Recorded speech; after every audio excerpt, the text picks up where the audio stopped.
やあ闇のやり込みプレイヤーあかねちゃんやで、付き添いの葵です。この動画ではこれまで3パートかけて、ハイブリッドスタックについて解説してきたんやったな。思ったよりとんでもないグリッチだったね。前回までで前提の解説が終わったから、今回でいよいよハイブリッドスタックの方法を解説できるで。まずハイブリッドスタックとは何なのかっちゅう話やけど、この通り、ウェアウルフと吸血鬼の王、両方の全てのレベルのバフを累積させるグリッチやで、相変わらずひどいメニュー画面だ。前回まででウェアウルフか吸血鬼の王、どちらか片方のバフを累積させる方法の解説まで終わったんやけど、両方のバフを累積させるとなると、ここからさらに発想の飛躍が必要になるで、発想の飛躍。今じゃ実際にやってみせるで、まず吸血鬼の王のバフはレベル10以下から存在するから、レベル10以下で聖職者取得済みのキャラを用意するで、聖職者を取得するには、本来はレベル11以上まで上げる必要があるんやけど、レベルアップキャンセルでレベル4から10の間でスキルツリー画面を抜けて、サバイバルモードをオンにすれば、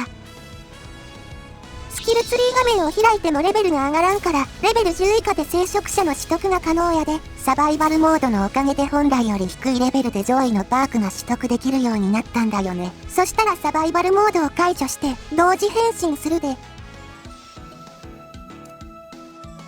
今回は吸血鬼の王状態で変身を終了させたいから、ウェアウルフへの変身が完了する直前で吸血鬼の王を発動するで。ほい、変身完了やな。そしたらここでキーボード操作に切り替えるで。なんでキーボード？前の動画でも言うたが、同時変身中はショートカットキーから魔法欄や持ち物欄を開けるから、これで現在の有効な効果を確認するで。そっか、ショートカットキーはキーボードじゃないと使えないもんね。ほい、ウェアウルフと吸血鬼の王両方のバフを得られとるな。レベル10以下やと素での攻撃力は上がらんが、防御力マジか体力はちゃんと上がっとるで。動画ではわかりにくいんやけど、変身時にホットキーから血虫の兜を装備しとるから、ちゃんと上昇量は 1.56 倍になっとるで。ここまではパート3まででやった内容だね。さて問題はこの後や。現在レベル10以下のウェアウルフと吸血鬼の王のバフを得られとるが、ここからレベル11以上のバフを累積させるにはどうすればええと思う？確か、吸血鬼の王のバフは変身を解除しても過去の分は残り続けるから、その性質を利用するんだよね。だから、吸血鬼の王から人間に戻れば、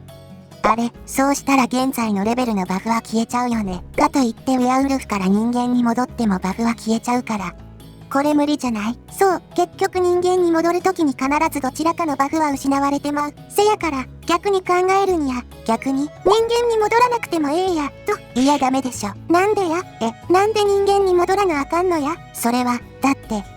そう、人間に戻らないとレベルを上げられないでしょ。そこや。人間に戻らないとレベルを上げられない。そこがハイブリッドスタックを成立させる上での最大のネックや。言い換えると、人間に戻らずにレベルを上げられれば、ハイブリッドスタックが成立するっちゅうわけや。でもそんなこと可能なの？実はめっちゃ簡単やで。同時変身中はショートカットキーから魔法欄や持ち物欄を開けるっちゅう話をしたやろ。ということはつまり、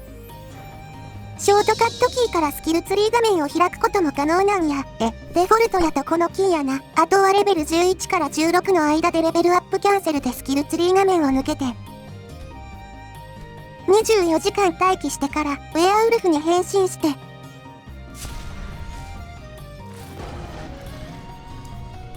吸血鬼の王に変身すれば、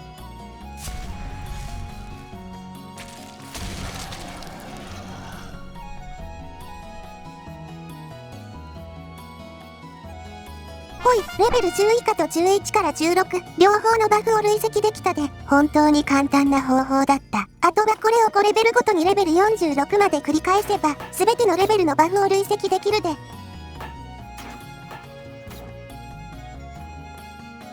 ほい、ちゅうわけでレベル46まで繰り返したのがこちらやで、何度見てもひどい。あとは吸血鬼の王から人間に戻れば、消えるのは現在のレベルの吸血鬼の王のバフだけやから、それ以外のバフは残り続けるっちゅうわけや。なるほど。これがハイブリッドスタックの方法なんだね。ただしこの方法には一つ大きな問題があるんや。問題？それは、ショートカットキーを使えるのは PC 版のみということや。そういえばそうだね。普通にメニューを開こうとしても変身時専用のスキルツリー画面に飛んでまうから、ショートカットキーが使えないコンソール版ではさっきの方法は使えんで。じゃあどうするの？そこでうちが目をつけたのがサバイバルモードや。サバイバルモード中はスキルツリー画面を開いてもレベルアップせん代わりに、ベッドで眠ると自動でスキルツリー画面が開くで、つまり変身中にベッドで眠ることができれば、コンソール版でも人間に戻らずにレベルアップが可能っちゅうわけや。でもそれって結局不可能であることに変わりないんじゃない？せやな、変身中はベッドを調べられんから、本来なら眠ることはできん。本来なら、あるんや。スカイリムには、調べられないものを調べる方法が、調べられないものを調べる方法。まずレイブンロックでスケイスクローを集めるで、だいたい50個くらい必要なんやけど、レイブンロックに大量に生えとるから簡単に集められるで、スケイスクローなんか集めて何の意味があるの？それは後でわかるで、ほい、スケイスクローを50個程度集めたら自宅に帰るで、そしたらサバイバルモードをオンにしてから、現在のステータスを見てみるで、現在のレベルは1やから基礎体力は100なんやけど、獣の指輪を装備しとるから合計で200になっとるな。そしたらさっき集めたスケイスクローを食べていくで、スケイスクローの一つ目の効果は体力破壊やから、食べると最大体力が2低下するんやけど、これは重複するから、食べれば食べるだけ最大体力が減っていくで。ほい、スケイスクローを51個食べたから、最大体力が100に減って、現在の体力は98になったで。で、これが何になるの？そしたらベッドに照準を合わせた状態でセーブするで、何をしようとしてるのかさっぱりわからない。そしたらさっきと同じように、レベル10以下で聖職者を取得して、吸血鬼の王、野獣形態、血虫の兜をお気に入り登録して、血虫の兜と野獣形態の2つをホットキー登録するで、これで準備が整ったから同時変身するで。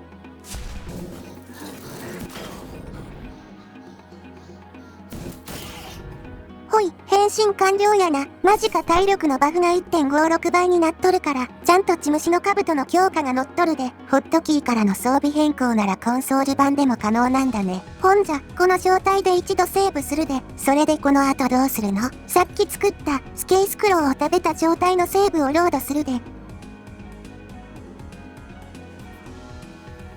そしたらすぐにメニューを開いて、同時変身中のセーブをロードするで。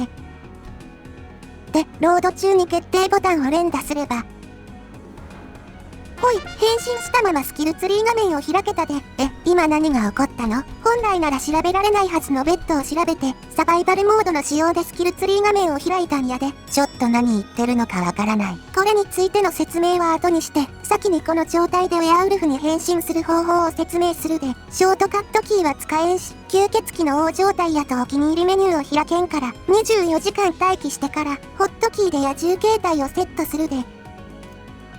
これならコンソール版でも吸血鬼の王からウェアウルフへの変身が可能やで。で、ウェアウルフから吸血鬼の王への変身の場合は、お気に入りメニューが開けるからそこからセットすればええで。あとはこれを繰り返せば、コンソール版でもハイブリッドスタックが可能やで。それで、さっきの意味不明な儀式は何だったの？あれは、デッドロードと呼ばれとるグリッチやで。デッドロード？本来なら調べられないものを調べられるようにするテクニックなんやけど、すべてを解説するとそれだけで動画1本できてまうから、ハイブリッドスタックと関係する部分だけ解説するで。要はこっちのデータで照準を合わせていた対象に、こっちのデータでアクティベートできるようにしたわけやな。こっちのデータは大量のスケイスクローを食べて、基礎体力より体力破壊による減少量の方が上回っとる状態やった。この状態で別のデータをロードすると、ロード直後にさっきのデータで照準を合わせてた対象にアクティベートできるんや。わかったようなわからないような。詳しく説明してるとキリがないから、この動画ではここまでにしておくで。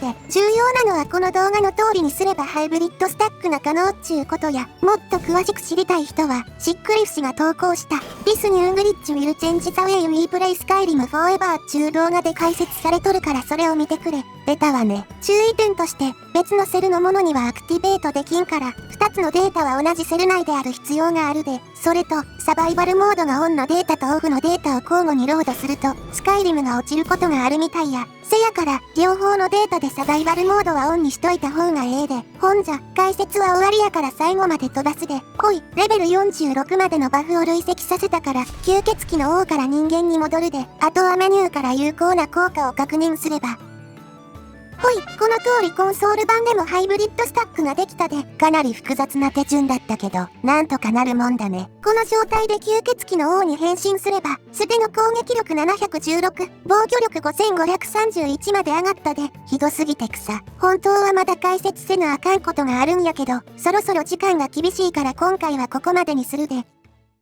ほんじゃまとめに入るで、今回でようやくハイブリッドスタックの方法を最後まで解説し終わったな。PC 版は簡単だったけど、コンソール版ではかなり複雑な手順が必要だったね。次回やけど、クエストの検証はメインクエストを進めるで、敵対 NPC を永続的に中立化できるようになったし、検証は必要なくなったんじゃないの？いや、まだ外交特権みたいな行動が封じられるクエストがどうなるかわからんからな。確かにあのクエストはバグりそう。ハイブリッドスタックの紹介やけど、方法の解説は終わったが、まだ対処すべき弊害が残っとるから、次回はその対策を解説するで。というわけやから、興味があったらフォロー、チャンネル登録よろしくやで。いいね、高評価もお願いします。ではまた次回。